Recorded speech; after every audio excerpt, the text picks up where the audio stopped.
কি গো, তোমাকে কি রমজানের বাজার সাথে কিছু হয়েছে নি? না হইলে কিন্তু কইরা লও, আর বেশি দিন সময় নেই। আমাকে তো মোটামুটি হয়ে গেছে গা। আমি তো একদিন যাইনি, 2-3 দিন গেছি। তবে বেশি বেশি বাজার করি নাই, মোটামুটি করছি। অত বেশি একটা মনে হয় লাগে না।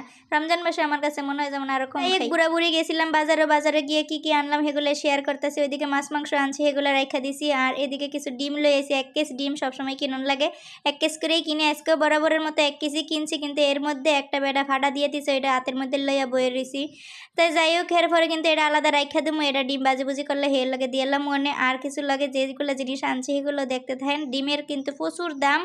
এবার ইদানিং দিয়ে একটু মনে হইতেছে কমে গেছে গা। 1 কেজির ডিমের দাম নিছে আপনার 330 টাকা।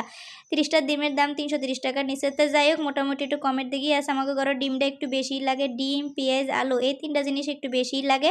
আর ডিমের পাশাপাশি কিন্তু লাগে লেলিসি কিছু চিনি। চিনি দিয়েই বেশিরভাগ খাওয়া হয় শরবতটা। আমাকে ঘরের মধ্যে একটু বুড়ায় বেশি বেশি করে শরবতটাই বেশি খায়। আমি মোটেও কিন্তু শরবত পছন্দ করি না। তাই যাই হোক, আমি আবার একটু শরবতটা কমই খাই, বুড়াই একটু বেশি খাই। আমরা কিন্তু আবার এই বাজাফুরা জিনিসটা খুবই কম খাই, কিন্তু ফুলাফানের শখে বা ফুলাফান দেখে মানুষ বানায় খায়।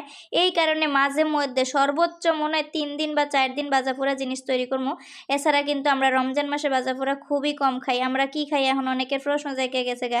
আসলে কি প্রশ্ন জাগতেছে আমি কিন্তু সবটাই সমাধান দিচ্ছি।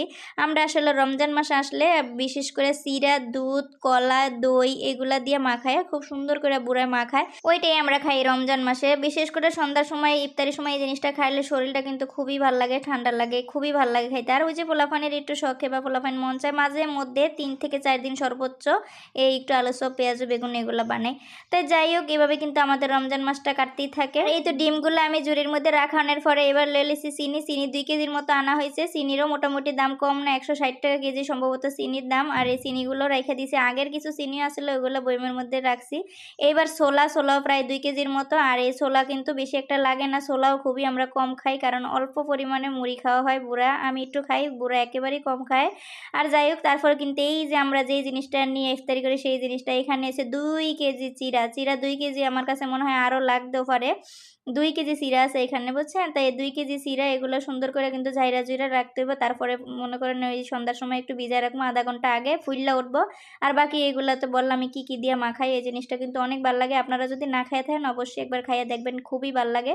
শরীরটা পুরো ঠান্ডা লাগে, আপনি রোজার ক্লান্তি বুঝবেনই না, এত একটা ভালো লাগে। তো যাই হোক, এগুলোও কিন্তু বয়মের মধ্যে লইয়া লইছি। হগল কিছু বয়মের মধ্যে লইয়া সুন্দর করে রাইখা দিলাম। আর এই বয়ম টয়ম এগুলো কিন্তু আমার কোনো কিছুই আলাদাভাবে কিনুন লাগে না। আমাকে আবার এগুলো দোকান আছে, কনফেকশনারি দোকান আছে, ওইখান থেকে এগুলো সব ফ্রি। তো জায়গা হগলে ভালো থাকেন। ভিডিও যদি ভালো লাগে অবশ্যই কিন্তু সবাই দেখার একটা সুযোগ করে দিবেন। আল্লাহ হাফিজ, আসসালামু আলাইকুম।